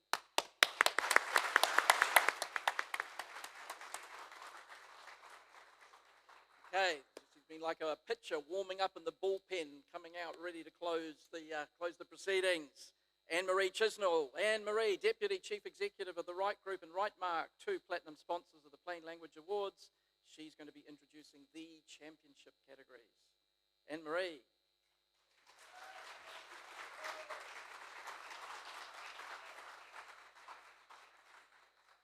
Tēnā koutou katoa. James, I don't think I've ever had an intro like that, so I'm going to talk to you later. Anyway, we've arrived at the last presentation for the night, and it is for the Plain Language Champion category. So this category has 2 awards. They are for the best organisation and the best individual or team. And I'm here on behalf of Right Group. We are very proud and delighted to sponsor both of these awards.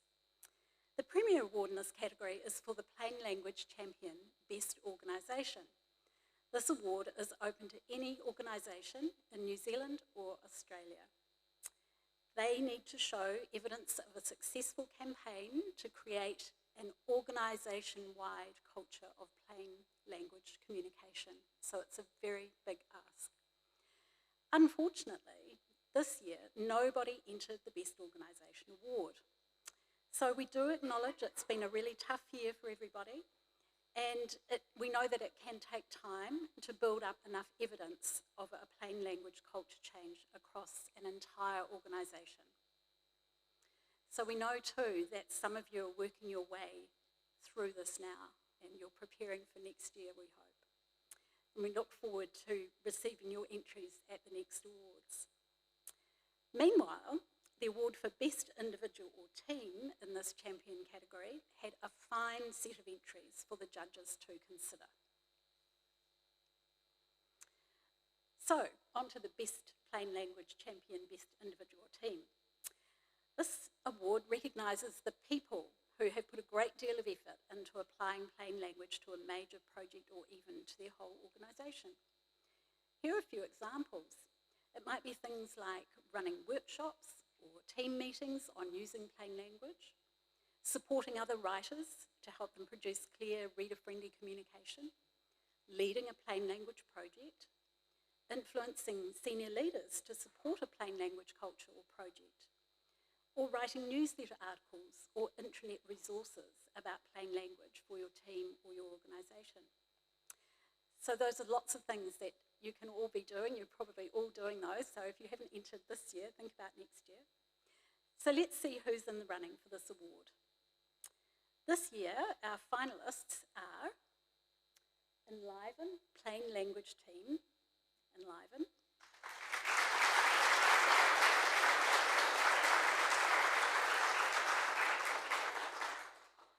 Jamila Savoy.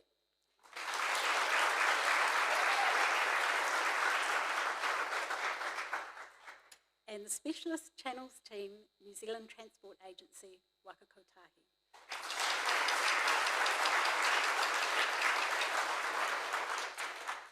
And I think I get to say, and the winner is...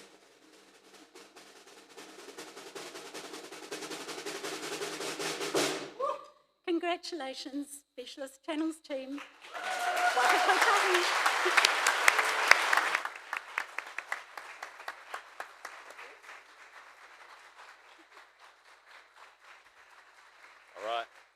As the team are coming up to the stage, here's what the judges had to say. The Specialist Channels team shows outstanding commitment to plain language. The judges praised the team's strategic approach to leading a culture shift across a large organisation. Instead of just reviewing documents, the teams empowered everyone to make plain language a regular part of their work.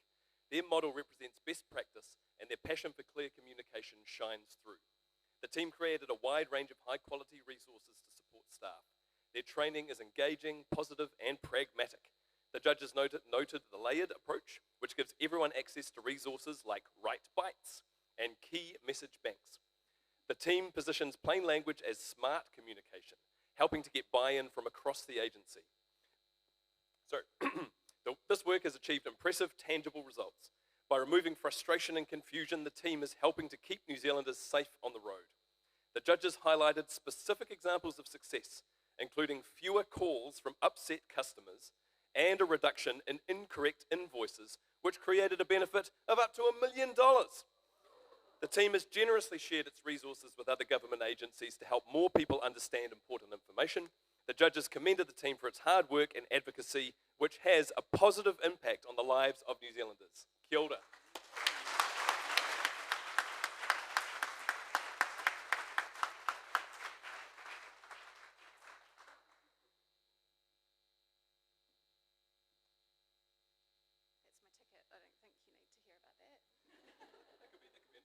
Also, my heart is pounding, but do not dial 111. Don't forget that. So hi, I'm Steph, and I'm here to say a very big thank you so much for this award on behalf of the Specialist Channels team at NZ Transport Agency Waka Kotahi. I'd also like to say thank you to the awards team, the judges, and the sponsors for everything you've done to make all of this happen. And also hello to the team that's online. I don't know where to look at the camera. Hi, thank you.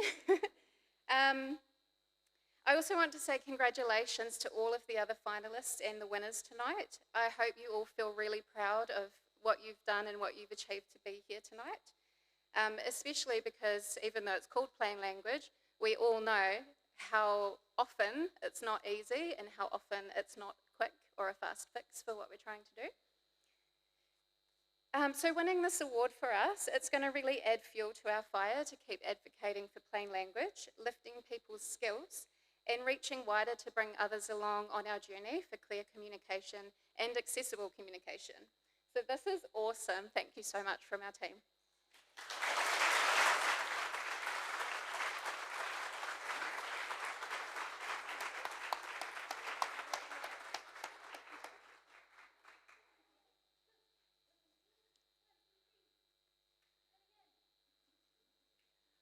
Okay, can I ask you guys to stay on stage, please, Steph and your team. Can you just stay there just for a minute? You to perform a song. Yeah. Now, normally the winner of the Plain Language Champion Best Organisation would receive plain language consultancy services to a certain value from Right Group. This year, Right Group would like to offer this prize, services from Right Group, to the value of $3,000 to the best individual team or team winners. The winner will use the prize on a specific plain language project designed to produce measurable results for their organisation. Previous winners have used the prize to save time and money, improve their service levels, and receive better feedback from their customers. So, Anne-Marie is going to do us the honour of presenting, in the tradition of these awards, the giant cheque. Yeah. Oh.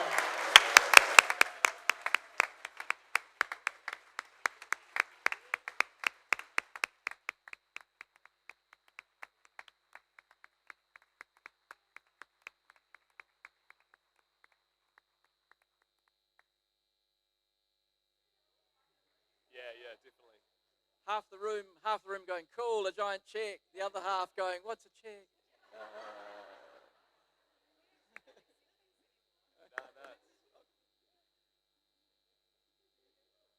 Great.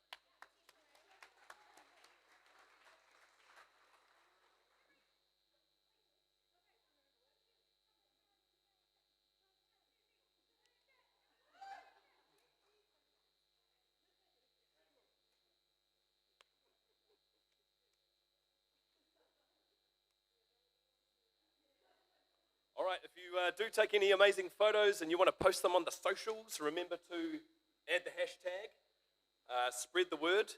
This is great exposure for any organisation that wants to show what you do You can be in the spotlight, so spread the word. If you can see an entry, if you want to enter something next year, if you think you've worked on something that's worth it, spread the word. Tell people about it. All right, so thanks very much for joining us today. A huge round of applause. Finalists, winners, sponsors. Finalists, you can collect the certificate and award for distinction from Nicola. Thanks again for sponsors, for my wonderful, the excellent co-host over here, Thomas.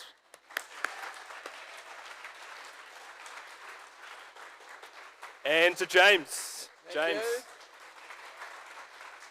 Hosting in corduroy pants. And the corduroy pants. Corduroy pants. Thank you Crucial so much. decision. I love coming back and seeing you guys every year. It's wonderful to come down.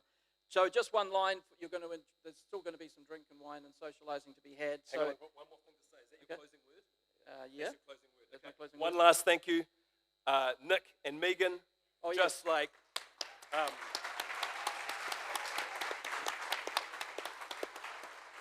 don't worry, very shortly you'll be able to grab a nice cool drink to cool your calloused clapping hands. Okay. But it's very hard to put in words how much work you've done and how much care you have put into this, like just how much thought goes into it. This seems simple at this point, but the run up and the run out is long and it is hard. And there are people behind it doing stuff, connecting people, talking to people, making difficult decisions. There's a huge amount of work. So Nick and Megan, like, awesome, amazing.